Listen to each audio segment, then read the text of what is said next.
You know, the 70s for me in cinema, right up from the late 60s to 1980, are really uh, was very influential to me, very formative, because it was a time in Hollywood, especially where these maverick filmmakers were dismantling the myths of Hollywood and kind of questioning all the formal conventions of cinema. And it was a time of radicalism. It was like the black movement, the gay movement, the women's liberation movement. There was a sexual revolution going on. And it just all came together in American independent cinema. So I love that era, you know, directors like Cassavetes and Robert Altman and Frank Perry and Jerry Schatzberg and Arthur Penn and all those people. So that's part of it. And the same was going on in Quebec. The 70s Quebecois cinema was like a big influence on me. I'd see it on Canadian TV, and it was very frank, it was very sexual. It often dealt with disturbing religious themes, the intersection of sex and religion. There's a filmmaker, Paul Almond, who did a trilogy with Geneviève Bujold, the actress who was married to at the time. It was Isabelle, the Act of the Heart, and Journey, and they're great, like art films, and they deal with sex and religion and incest and all these taboo subjects. So it's partly my homage to that.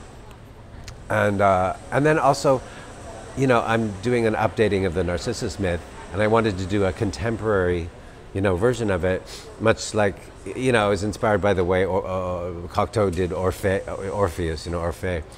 But I thought it'd be interesting to set it more in the 70s to point out how ridiculous and extreme narcissism has become now. So when you watch these, you know, this character in the film taking Polaroids of himself as if it's a selfie and then handing them out to strangers on the street, it's like that's what people do every day now. You know, they're just constantly fixated on their own image and sending it out, you know, to people. It's a really kind of a bizarre narcissism that we live now.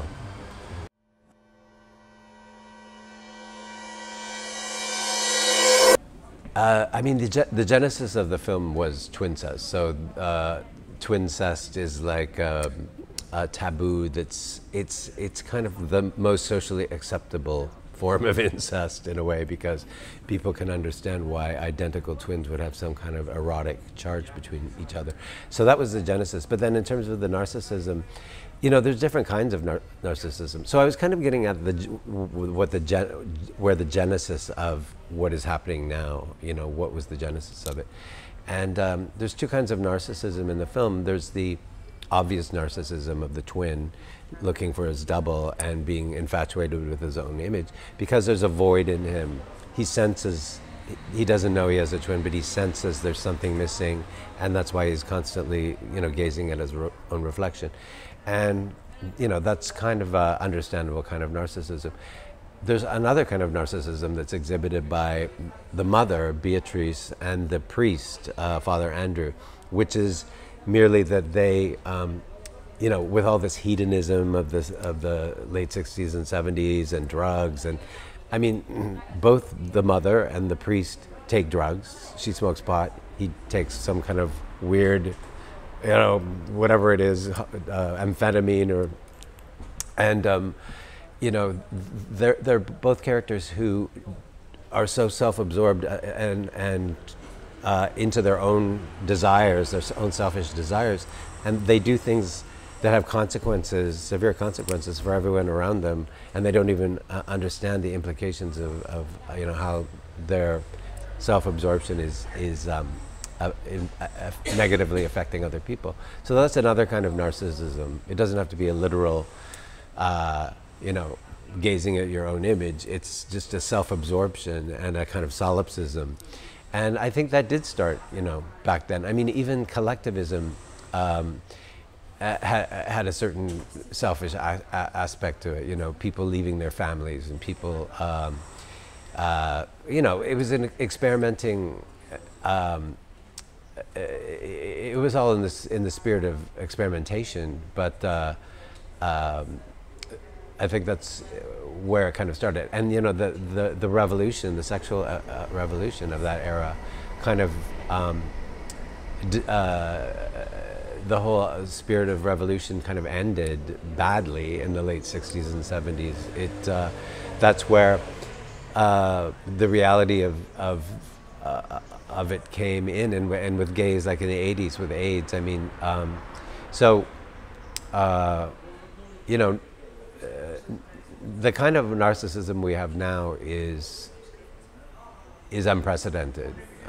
You know, it's extreme, and I think it's quite dangerous in some ways. But I was more interested in exploring more broadly, like where that might have come from.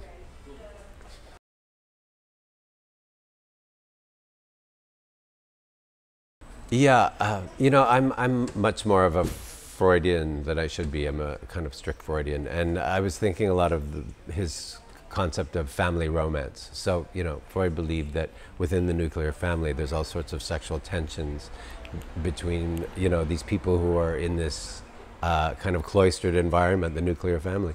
So there are sexual tensions between siblings, there's the Oedipus complex, there's, you know, the Electra complex. There's the children kind of learn, or you know, Freud believed in child sexuality, and even there is kind of the children learn about sex from their parents and observing them and their bodies, and his whole concept of object relations, you know, and the children initially believing that they're part of the mother's breast and then having to separate themselves from that.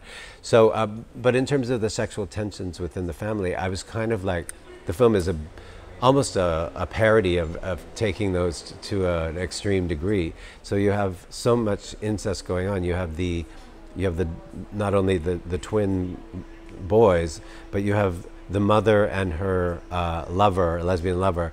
And then she falls in love with the lesbian lover's daughter, who's the exact image of her. So in a way, that's her daughter, as a daughter figure for her that she's become romantically in a relationship with. And then, in a way, Irene and Dominique are brother and sister, sort of symbolically the way they're set up. And so there's a frisson of incest there. And then there's the father, who calls, you know, the other twin calls the demented priest, Father Andrew, father, you know. So there's the church father as well, and the incest that happens within the church. So all those things were commenting on the very fact that the nuclear family can be very kind of problematic in terms of repression, and feeling guilt and shame with having those kinds of sexual impulses and being not being able to express them for obvious reasons. But getting back to communal living, I mean, people were trying to get away from that, of having that strict unit where all that repression happens. So at the end, yeah, they're kind of more like an open. It's kind of like a communal family, more open. And I purposely wanted to have a happy ending because these topics are often treated in cinema as something so dour and so dark and kind of full of despair. So I took a more kind of maybe a little Agnes Varda or Cassavetes at the end, where Cassavetes always has a happy ending with a family all together, and you know. So.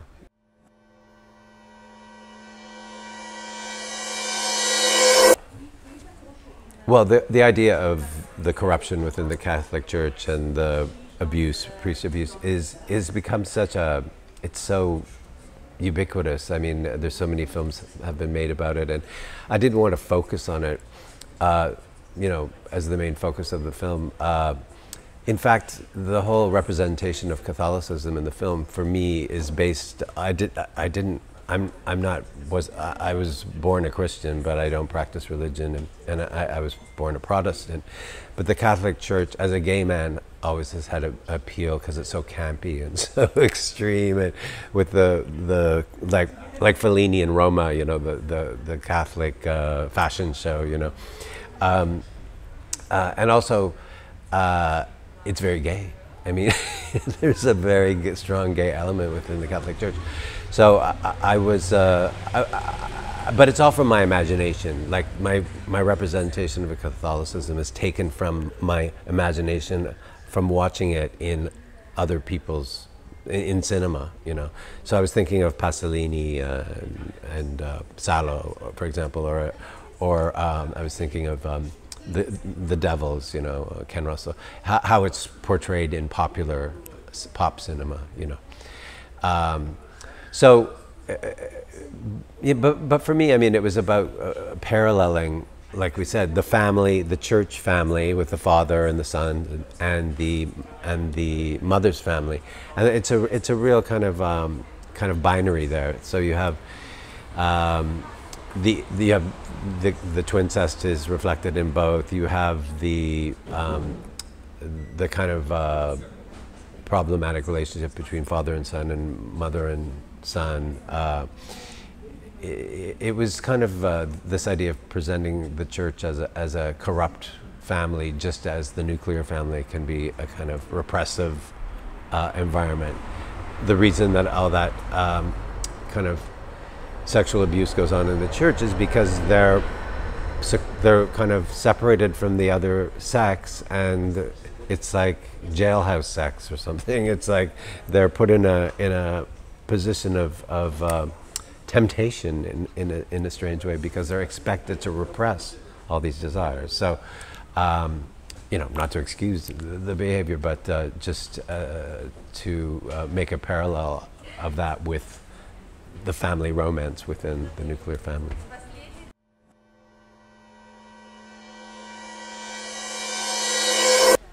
I mean, my co-writer for Saint Narcisse, Martin Gérard, is a well-known Quebecois screenwriter.